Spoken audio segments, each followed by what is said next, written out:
Hey guys, this is Doran, CEO of Culture Matters. Today I'd like to talk about sleep and how much hours do we really need. So last night I was reminiscing about a gentleman I used to mentee with in New York City in 2013. I was training him at the time and he was about 55 years old, a billionaire, very successful, and he used to tell me how he only needed 4.5 hours of sleep.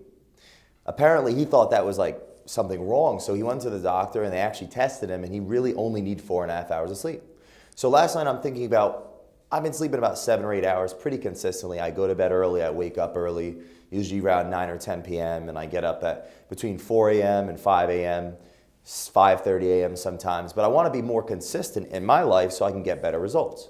So I was thinking, what if I went to bed at 6 hours a night as opposed to 8? And me, I like math, I like numbers. I wish I liked them when I was in school. I may have stayed. But anyway, I like numbers and I did the math and I'm thinking, wow, if I really did go to bed 2 hours earlier consistently, if that's what my body really needed, I'd figure it out over time anyway. If I even tried that, I would end up getting so much more time to be able to focus on my craft. Now obviously before we go into it, I want to talk about something very important. You got to know yourself. You have to know yourself. What does that mean? Know what drives you. What's your purpose? What do you need? What do you want to do in your life that you would do for free that you could make money from? What does that mean? Well, mine, I love reading, I love writing, and I love sharing. I love speaking. So my goal in life is to quantify that. So what does that have to do with sleep? Well, in the 2 hours less of sleep I can get every single morning, I can build that entire life.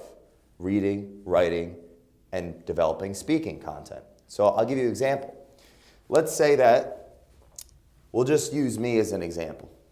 If I go to bed at 9 p.m., now Monday through Friday, so we're not expecting to go to bed early on the weekend. Not that I haven't gone out in a while, but I don't expect that I'm going to do that forever. So you can't have your weekends to yourself. But let's say Monday to Friday. Monday to Friday, instead of sleeping for 8 hours, we're going to sleep for 6. So if I go to bed at 9 p.m. at 8 hours, I'm going to be waking up at 5 a.m. And that's what I've been doing for quite some time. And it's worked a great deal. Usually I get up at 5 a.m. I read 5 words in the dictionary. I read the book of the year right now is Tools for Titans. Great book. Check it out. Then I go to the gym. I listen to audiobooks after I'm done with all my workout. While I'm listening to audiobooks, I get on the treadmill. I do my cardio for a whole host of other fat loss reasons, and I read a treadmill on the I read a book on the treadmill, and then that's around 5:30 in the morning is when the gym opens. 5:30. So I get that workout in. I'm done by 7 a.m. and I'm out of the house by 8 a.m. I'm in some type of work atmosphere by 9 a.m. at the latest. And now I want to get up earlier. Why? Because I want to be able to get out all of the reading, all of the writing, since that's something new in my life I've been doing consistently, done away with so I can focus on my day sooner. So let's do the math.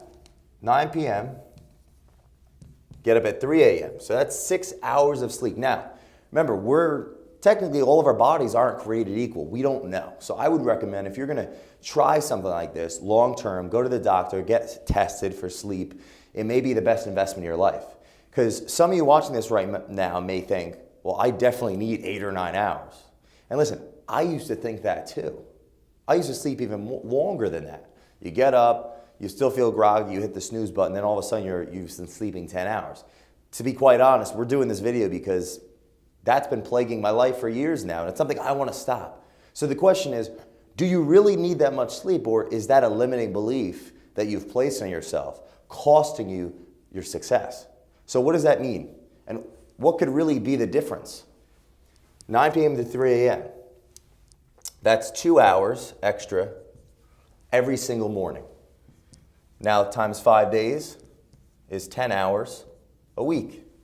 And remember, this content, this video is for people that are grinding. This is for people that are looking to grow and are not taking 7 vacations in a year. So I'm not going to use that math. We're going to use 52 weeks.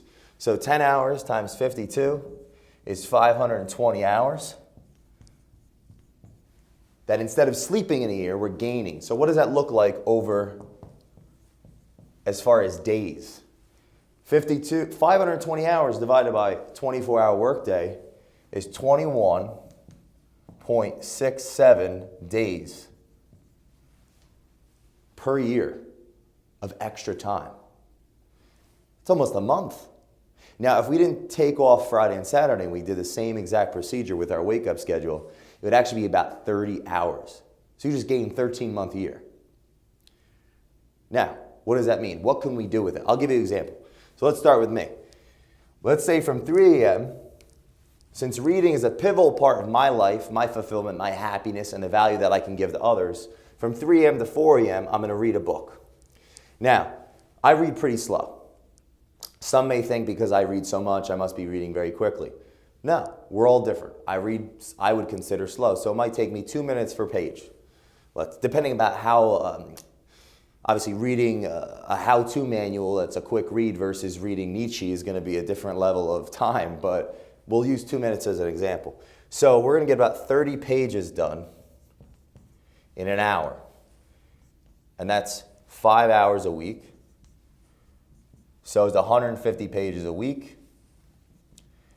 In a month, that's 600 pages read. Times 150 times 4 is 600 pages.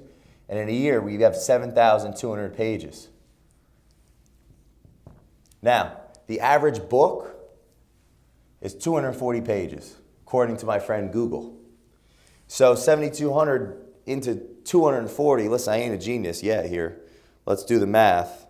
30 books read in 1 year, just between the hours of 3 a.m. and 4. Now, it doesn't have to be for you 3 a.m. to 4. It could be between 5 and 6 or 6 to 7. Whatever works in your life. But the point is 1 hour a day, 5 days a week, 30 books a year. There was a study done from the state of California. If you were to listen to audiobooks in your car for 1 hour a day on your commute to work, over a year, it'd be like it would be 2 full semesters of college. Well, they also say if you were to read 150 books, specifically on one subject, you would be considered an international expert in the field. So if that's 30 books in a year, 5 years later, just reading 1 hour a day on a specific field, history, sales, communication, psychology, neurology, whatever it is, whatever your love is, imagine where you could go with it. Remember, the average person reads less than 1 book a year. So let's just look at that. Less than 1 book a year. But don't we have the same amount of time? So 30 books in a year, just between 3 a.m. and 4 a.m. Now, what about 4 a.m. and 5 a.m.? Remember, this is to each their own. This is not for you exactly. This is based on my lifestyle, what I love, what I'm fulfilled by, and how I want to grow my life. So 4 a.m. to 5 a.m., I'm going to write.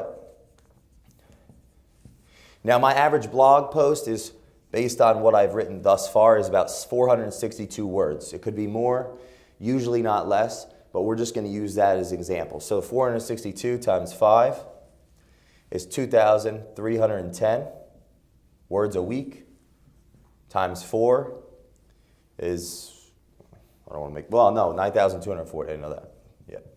Right? Anyone want to check me, comment under that my math sucks? It's all right, I won't hurt. But it's roughly 9,240 words a month times 12 is 110,880 words. Now, the average book is 60,000 words, like real novel, 240 pages. So divide that by 60,000 is 1.84. So 1.85. One book at 84% of the second, your second book that's in your heart that you've been talking about sharing with the world for the last 20 years, but you just never put pen to paper. Couldn't be done in 1 year between 1 hour, between 1 hour in the morning, whether that's 4 and 5 a.m., 5 and 6, 6 and 7, 7 and 8, whatever works in your schedule. 1 hour everyday writing can lead to that. So what do we have to learn from this? 2 hours every morning invested in your self-growth versus sleeping away when you don't know how much sleep you actually really need, wouldn't it be worth it to figure that out, get tested, get studied, see how much sleep you really need so you can live a better, healthier, wiser lifestyle and accomplish the things that you've been waiting to accomplish for many years? I would say the fear of the unknown is what sets us back. But now that we know what we didn't know that we didn't know today, think about what's possible. This is Doran, CEO of Culture Matters. You can get more free information at yourunstoppableculture.com. Thanks for taking the time to watch me. You guys have a great day.